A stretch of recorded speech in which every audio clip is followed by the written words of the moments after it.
मेरे दोस्त मेरे साथ धोखा हुआ है। उस चुड़ैल ने धोखे से मेरे साथ शादी कर ली और उसने मुझे मार दिया। करण, करण, हेलो।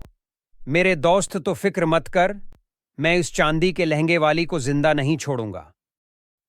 शेखर तुरंत अपने दोस्त करण के घर पहुंचता है। करण की मां का रो रोकर बुरा हाल था। तभी वहां एक तांत्रिक साधु आता है और कहते हैं, बेटा, इस सब के पीछे किसका हाथ है ये मुझे अच्छी तरह मालूम है। इससे पहले कि चुड़ैल दामिनी अपना आखिरी और 8वां शिकार मारे, इससे पहले ही तुम्हें उसको पकड़ना होगा। आप कौन हैं बाबा? बेटा, मैं दामिनी का पिता हूं। दामिनी को बचपन से ही काली शक्तियों और मंत्रों के साथ खेलने की आदत थी। वह बचपन से ही गलत कार्य कर रही थी। कई बार मेरे टोकने पर भी वह नहीं मानी। फिर मुझे मजबूरन ही अपनी बेटी को मारना पड़ा और मेरी बेटी मरने के बाद चुड़ैल बन गई और चुड़ैलों की महारानी के साथ मिल गई। और एक दिन जब मैं घर पर नहीं था तो वह चुड़ैलों की महारानी के साथ मेरे घर पहुंच गई।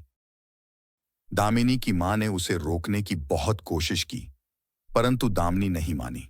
उसने मेरी पत्नी को भी मार डाला और मेरे बहुत अध्ययन व तपस्या करने के बाद बनाए हुए चांदी के लहंगे को उसने छीन लिया। तब से ही मैं दामिनी के तलाश में हूं।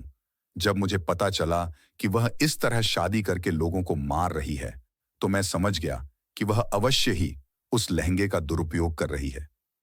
बेटा, अब दामिनी आखिरी शिकार के तलाश में है।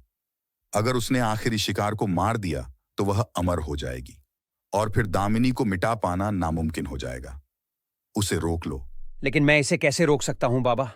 हमें इसे रोकने के लिए जाल बिछाना होगा। तांत्रिक साधु शेखर को समझा देते हैं कि उसे क्या करना है। फिर शेखर अपने मिशन पर निकल पड़ता है। वह रात को गाड़ी लेकर सुनसान सड़क पर निकल जाता है। काफी रात हो चुकी थी।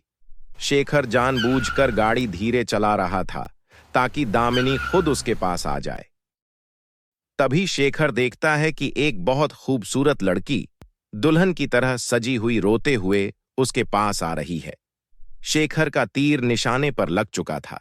शेखर गाड़ी में से उतरकर दामिनी के पास जाता है और कहता है, अरे, तुम कौन हो और इतनी रात गए तुम यहां क्या कर रही हो?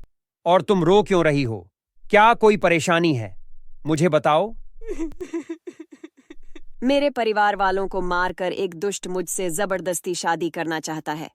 मैं किसी तरह वहां से अपनी जान बचा कर आई। प्लीज मुझे बचा लो और मुझे अपने साथ ले चलो। एक बदमाश मेरा पीछा कर रहा है। तुम चिंता मत करो, आओ मेरी कार में बैठो।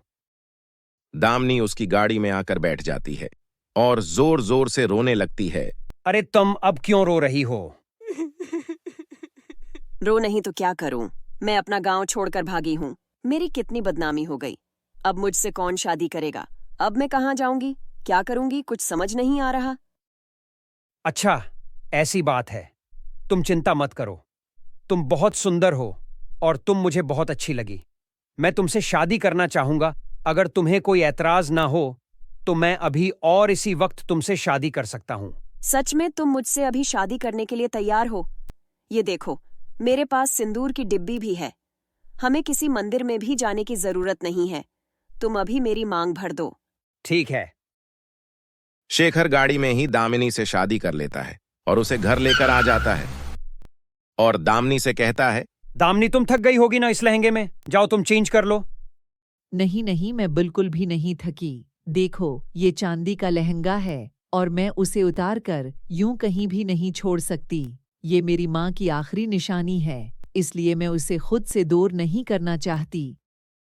चलें, अब छोड़ें ना सारी बातें। आओ न, अब कमरे में चलते हैं। अरे, इतनी जल्दी क्या है? अभी सबको आने तो दो।